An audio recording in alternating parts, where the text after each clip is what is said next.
Good morning, नमस्कार दोस्तों। मैं अभिषेक सिंह आप सभी का फिर से एक बार UIS एकेडमी के प्लेटफॉर्म पे स्वागत करता हूं। आप सभी को पता है हम लोग पूरे इंडिया की जियोग्राफी को मैप के थ्रू पढ़ने की कोशिश कर रहे हैं, मैप के थ्रू जानने की कोशिश कर रहे हैं।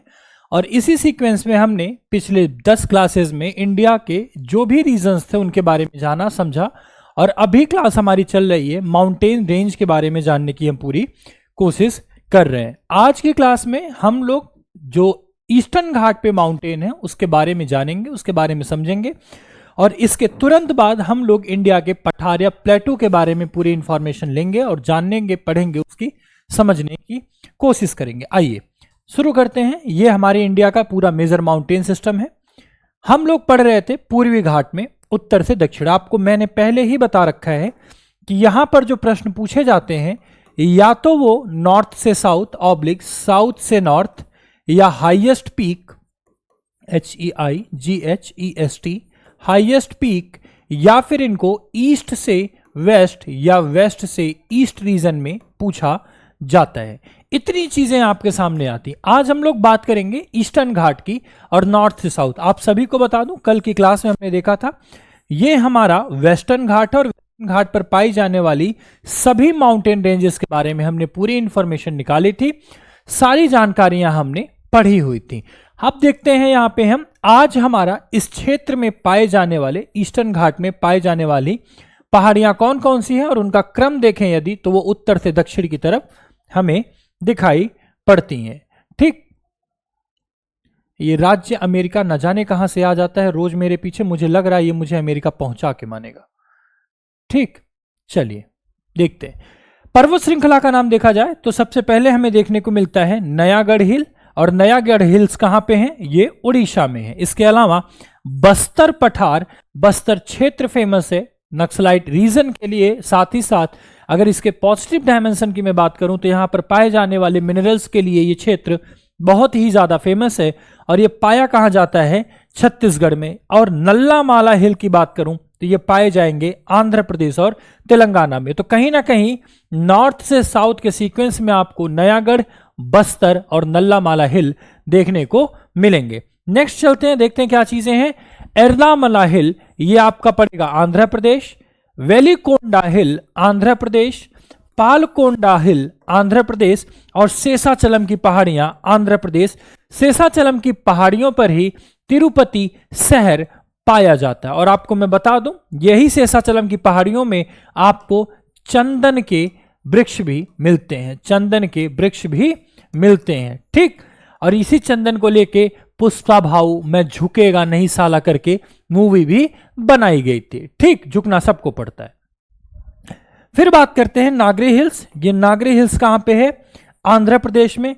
जावेदी हिल्स ये कहां पे है? ये तमिलनाडु रीजन में आपकी पाई जाएंगी। इसके अलावा तमिलनाडु में पाई जाने वाली और पहाड़ियों की बात करें तो मेलागिरी रेंज ये भी तमिलनाडु, सेवरा हिल्स ये भी तमिलनाडु, पंचमलाई हिल्स ये भी तमिलनाडु, और सिरुमलाई हिल्स ये भी तमिलनाडु क्षेत्र में आपको देखने को मिलेगी, आपको जानने को मिलेगी। इन पहाड़ियों ने अपना नॉर्थ से साउथ सीक्वेंस में इस पैटर्न पे अपना रेंज बना के रखा हुआ है। आप यहां पर देख पा रहे होंगे इस मैप में, दोनों ही मैप में अगर आप देखने की कोशिश करोगे तो ये रही आपकी पलानी, ये रही जावेदी, ये रही सेवराय, और इसके अलावा सेवराय, और यहां पे आपको मिलेंगे इस पहाड़ी के क्षेत्र में साउथ अरुणाचल, ठीक, साउथ ईस्टर्न घाट, नॉर्थ ईस्टर्न घाट, मेलागिरी, बेलगिरी, ये रीजन में आपको इन पहाड़ियों का दिखाई पड़ेगा। अब इसके आगे थोड़ा सा हम और सीक्वेंस को आगे बढ़ाते हैं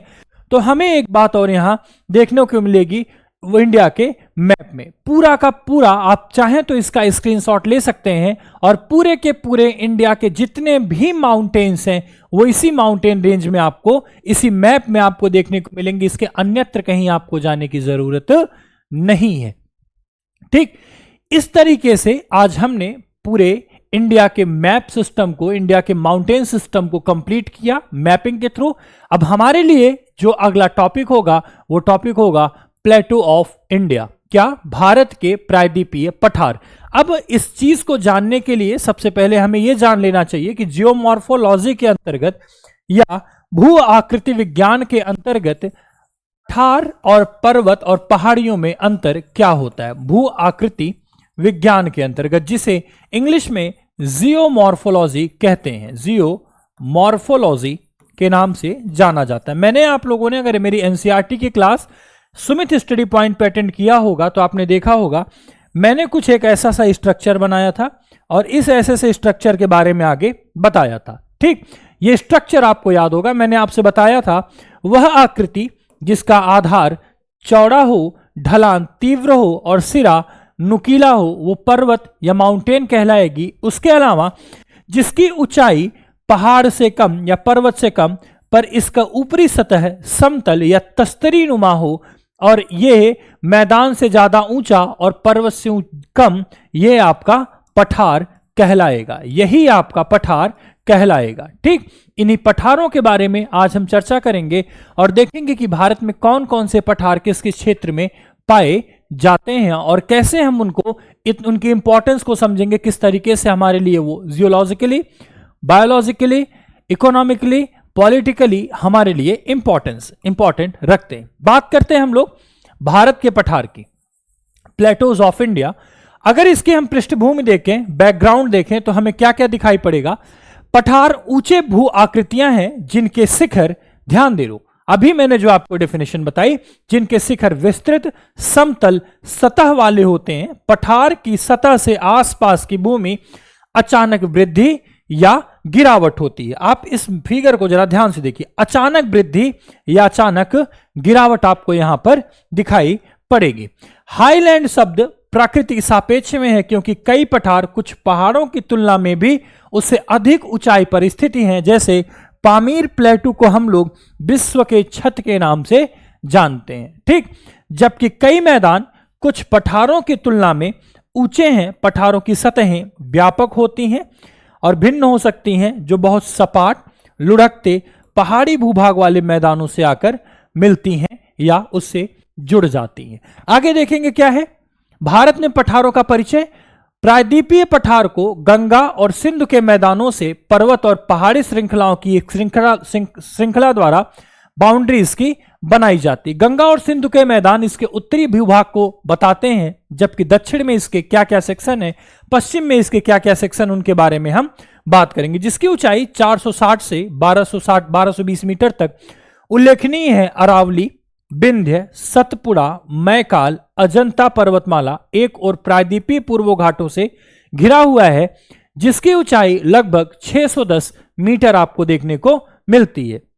जबकि दूसरी ओर पश्चिमी घाट स्थित है, जहां पे ऊंचाई आमतौर पर 915 से 1220 मीटर तक देखी जाती है और यहीं पर 16 वन आपके पाए जाते हैं। कुछ क्षेत्रों में 2440 मीटर से अधिक ऊंचाई होती है। पश्चिमी घाट और अरब सागर के बीच में एक सकरी तटीय पट्टी फैली हुई है, जबकि पूर्वी घाट और बंगाल की खाड़ी के बीच में एक व्यापक तटीय क्षेत्र स्थित है। तो इस हिसाब से पूर्वी और पश्चिमी घाट की भी तुलना आप लोग यहां पे करके देख सकते हैं। प्रायद्वीपीय पठार का विभाजन, इस टॉपिक को हम लोग करेंगे कल, और भारत के जितने भी हिस्से हमको प्रायद्वीपीय क्षेत्र में विभाजन में दिखाई पड़ेंगे उन सारे सेक्शन को एक एक करके हम कवर करेंगे, चाहे वो मैप के माध्यम से हो, चाहे उनकी प्रॉपर डेफिनेशन के माध्यम से। एग्जाम्पल के तौर पर आप यहां देख सकते हैं, इस रेंज में आपको ये सारी इंफॉर्मेशन दिखाई पड़ सकती है। ठीक, हम लोग मिलते हैं कल की क्लास में। उम्मीद करता हूं जो आज इंफॉर्मेशन आपको दी गई है वो आपके काम लायक है। आप लोग मैप पे मार्क कीजिए और एंजॉय कीजिए इस सीरीज को। कल मिलेंगे प्रायद्वीपीय पठार के ज्यादा डिस्कशन के साथ। तब तक के लिए thank you, tata, bye bye, have a nice day. ईश्वर आपका भला करे। जय हिंद।